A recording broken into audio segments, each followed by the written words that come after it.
My name is Kiva Reardon, and I'm one of the programmers here at TIFF. Thank you so much for being here. We're very pleased to be presenting the North American premiere of Screwdriver, directed by Bassam Jarbawi.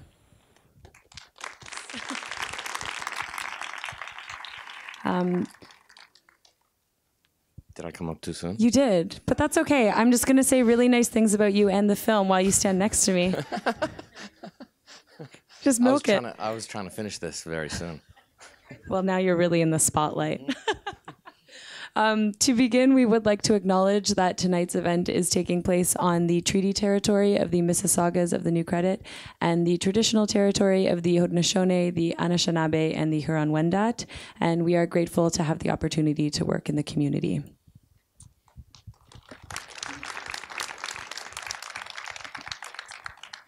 I will just say a bit about Screwdriver before I turn it over. Is that okay? Oh, okay, great, thank you.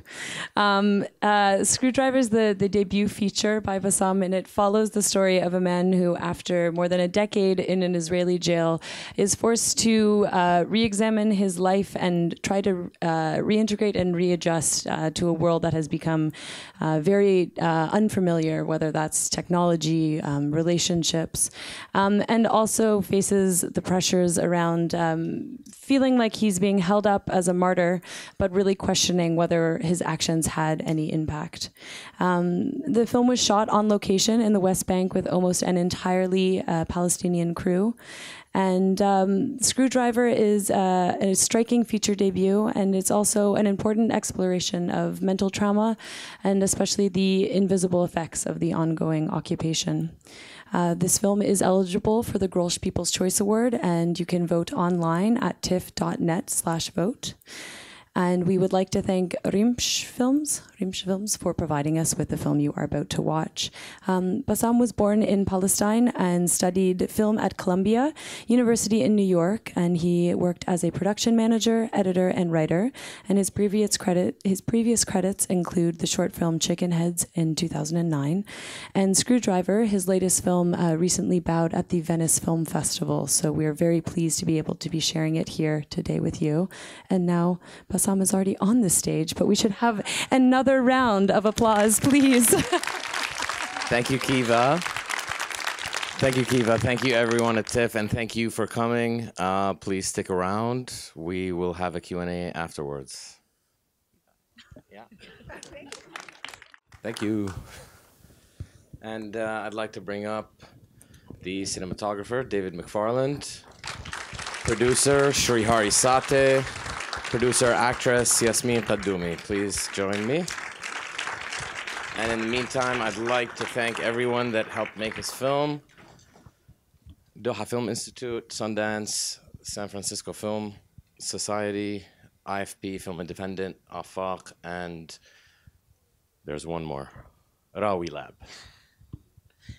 Oh, well, thank you all for being here. Thank you for sharing the film with us. Bassam, I'd like to begin with a question about the development of the story. I know you've been working on this script for a couple years, I believe. 8. 8. Can you talk a bit about the evolution of the story and Ziad's character as well? I always wanted to make a film about life after prison. I wrote for a couple years, and then Shrihari sent me back to Palestine. I was in New York, and he said, go over there.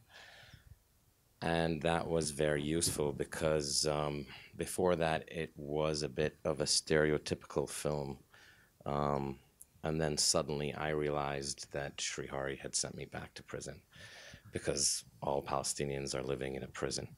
I very soon realized, which I had forgotten, that Palestine is divided into Block A, Block B, Block C, just like a general population prison. And then I realized that Ziad was in a solitary confinement prison, and that created the story. Thank you. To maybe build on this sense of confinement and imprisonment, as you were speaking to, music plays such a huge role in bringing you into Ziad's psyche. Can you talk a bit about that process of, specifically some of the very major music cues that as they draw you into how he's feeling? Well, I worked very closely with the composer John Natchez and sound designer Ryan Bilia. We wanted to create a soundscape that was ephemeral, basically.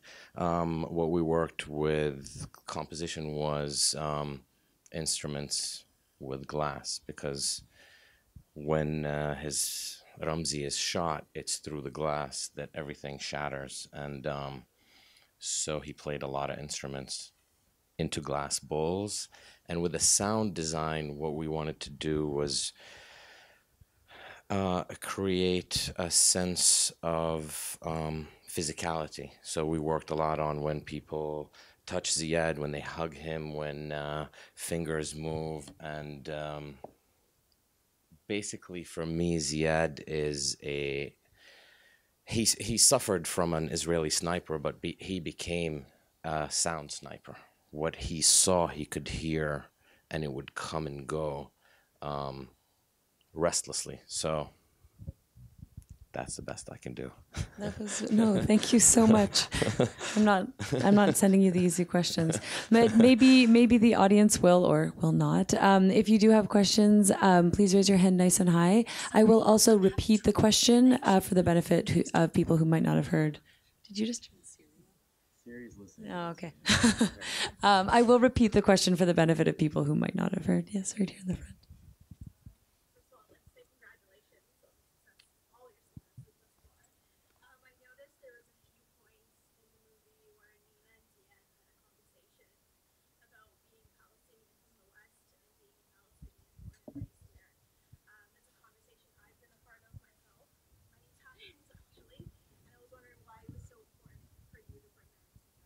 So the question is in regards to how the film addresses being Palestinian, born in Palestine, and those for the Palestinians in the diaspora, and why that's important to have that in the film.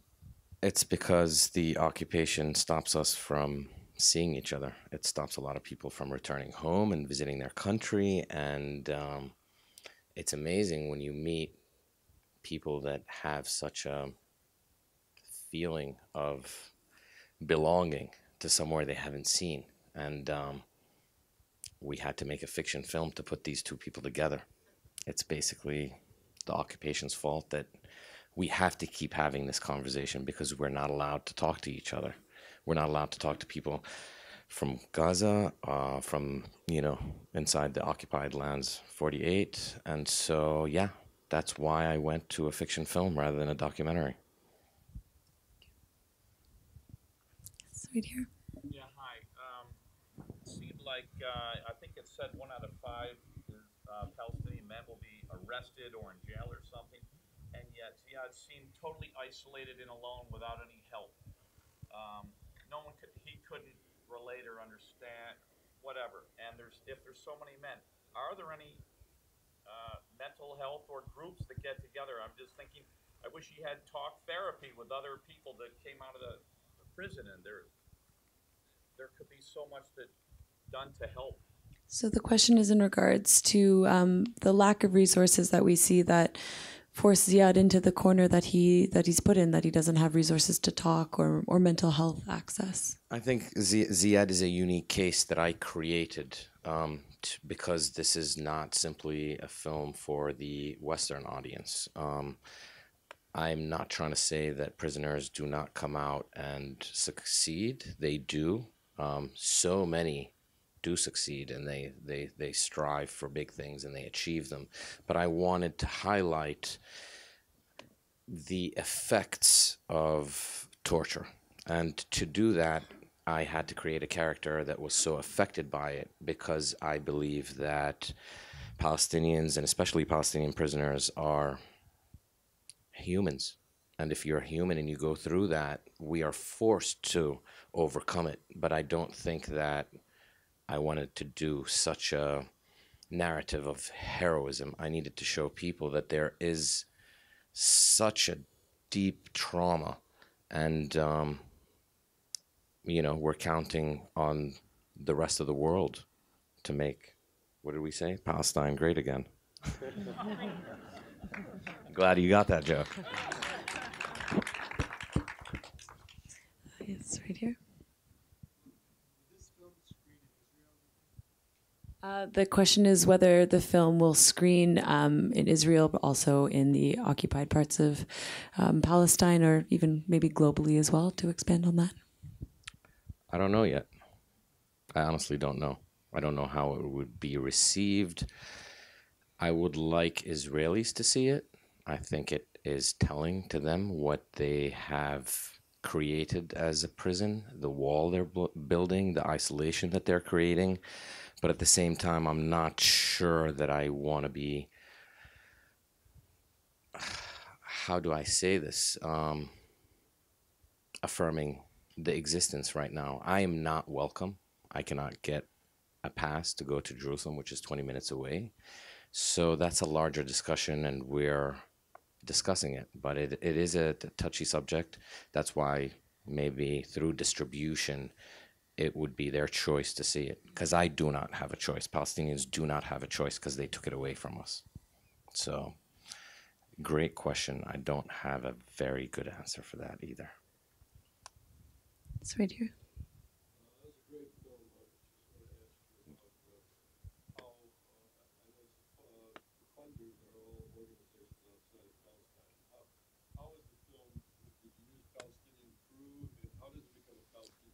Actually, so just going to recap quickly. So the question is in regards to at the end, we saw a long list of funders, and a lot of that is international funding. And then also in regards to the Palestinian crew that you did use, and maybe you can start, and then maybe Sri, you can jump in as well. I would say, Shri has better numbers, but about 80% of the financing was actually Palestinian. When I mentioned these organizations, they were because they helped us with the script, the lab, some of the post-production money, and some of the production grants, but most of the money came from Palestinians within Palestine and abroad, and through Remsh and Dialectic, Shri's company. And these are the two people who are not Palestinian on this crew. So we are trying to build an industry. We have a production company there, we live there, and we decided to do it as if it's a studio film, which it's not, and it was very hard, and we scraped together the money, but we are trying to build an industry, and there is so much talent. But once again, the occupation is what stops us from being able to communicate with each other and to travel and to bring crew over. These guys had a lot of hard time coming in and leaving. Shri, can you? So I've been working with Bassam on this film for about 8 years, but I did not go to Palestine until last year for the shoot, just because of travel issues and being able to get in and out of the country. The last time we tried to make a film together, which was almost 10 years ago, which was a short film, and on that film, the cinematographer, two of the crew members couldn't get into the country, and they got strip searched and deported. And since then, we were trying to figure out how we can make a fiction feature film there. And one of the ways, as Bassam mentioned, was to try to use as much of the local crew within the West Bank. And that was one of the ways we decided to put the project together. And I did not tell David that the previous cinematographer got deported when David I think he just found out. But the whole point was to sort of do a capacity building thing within the West Bank in terms of generating skill sets and building on crew, and the country itself doesn't have a film industry on its own, so that one of the goals for us was to support and generate indigenous sort of crew members and cast. So that was one of the reasons we decided that David, myself, and we actually had first AD who also came from abroad, but everyone else was local. We filmed entirely in the West Bank in Ramallah and a couple of cities around Ramallah. And one of the things that we had to do was we had to incorporate the local refugee camp that we filmed in, which is the Al-Amari refugee camp, and the community in the camp, and the people there really supported the production. We hired a lot of them to work as crew members, as extras. The film is made with a lot of professional and non-professional actors. So that was one of our ways to sort of bring the community into the production. Yes, here in the front. And was that always going to be the original ending? Had you thought of a different ending? What did you hope to achieve with it? So the question is, was this always the original ending, and what did you hope to achieve with this end? I think we had two other endings, because I know what happens, but I don't want to tell anyone what happens because I think it's the audience choice what happens next. I wanted to leave it and you decide what we can do, because it's not an open ending. It seems like an open, ambiguous ending, but it's not, because we see this happening every day and we see what's happening through the news. But why subscribe to the vicious cycle that we're living in? I think that the audience should linger on that and see what they can do, you know? Here in the middle.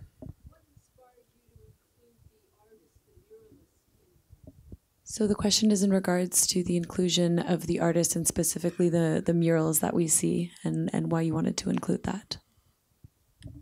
Well,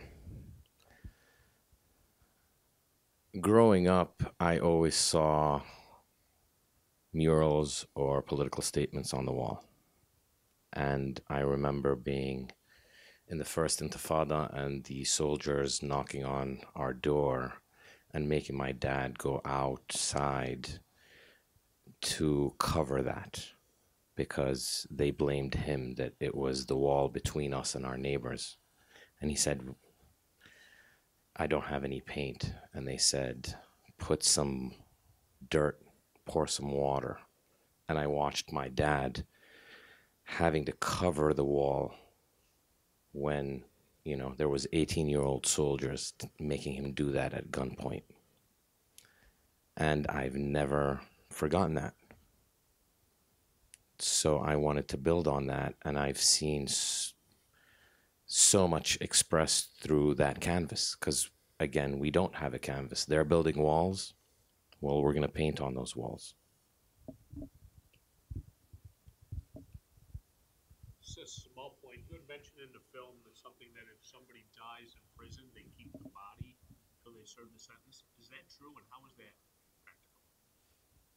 practical? The question is, if someone dies while imprisoned in an Israeli jail, they keep the body, and is that true, and how is that practical? It is true, but that question is for the occupying force, and my answer is occupation, apartheid is not practical. What do they get back? I mean, They give back a bag.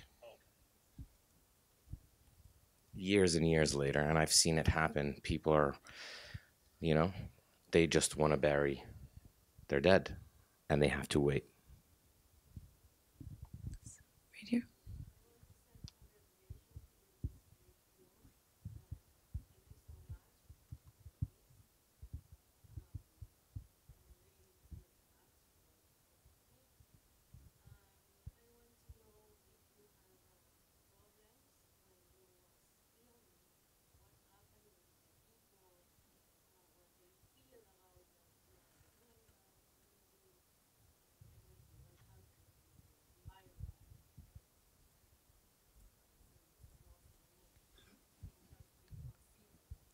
So the question is in regards to the environment while filming, what the reaction was while filming on location, were there any difficulties, and generally just what people's reactions were to you telling this story in Ramallah and filming in Ramallah. I grew up photographing the refugee camp in Al Amari, and the problems were not from my friends or my community. It was, again, from the limitations that the Israeli occupation puts around us. And when David arrived, I took him over to see our friends now, because they're his friends. I showed him the pictures that I took in 2002, and I think he's more suited to answer that question, because it's my neighborhood, it's my family.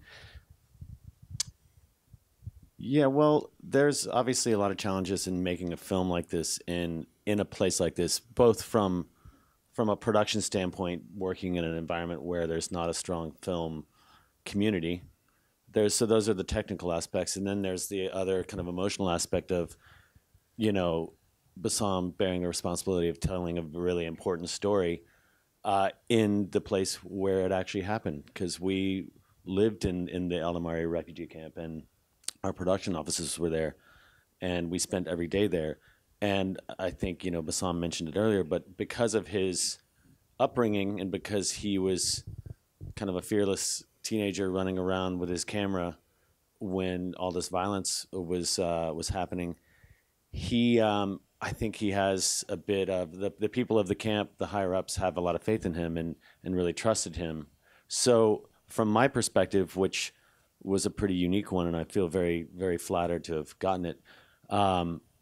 It was interesting because I was watching the reaction of the people, on the sides of the set, and I think that typically most people were pretty happy with us there, and there were some people that didn't really understand exactly what we were trying to do, and I can really understand people's apprehension, because this is not a place that has a strong voice. So if someone's going to give it that voice, they better get it right. So I feel like most people understood that there was a lot of care being taken on this project, and for that, I know we all feel very grateful. But yes, challenging, certainly challenging. But these are important films, and the challenges didn't stand in our way. And I hope that films like this, I hope people see films like this and realize that it's possible to make these films and overcome all these issues of trying to get a very important story out there. We do have time for about one more question.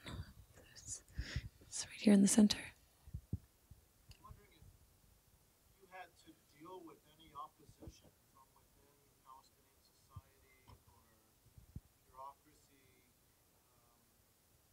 regarding your portrayal of the wealthy guy building the house, the police kicking out the free prisoner trying to sell shoes, and even the kind of suffering and neglect of the main character. Are there people that try to suppress that or control it? So the question is if there was any pushback from the Palestinian community in terms of the way it had the representations on screen that we did see, whether that's regarding class, regarding policing. Nope.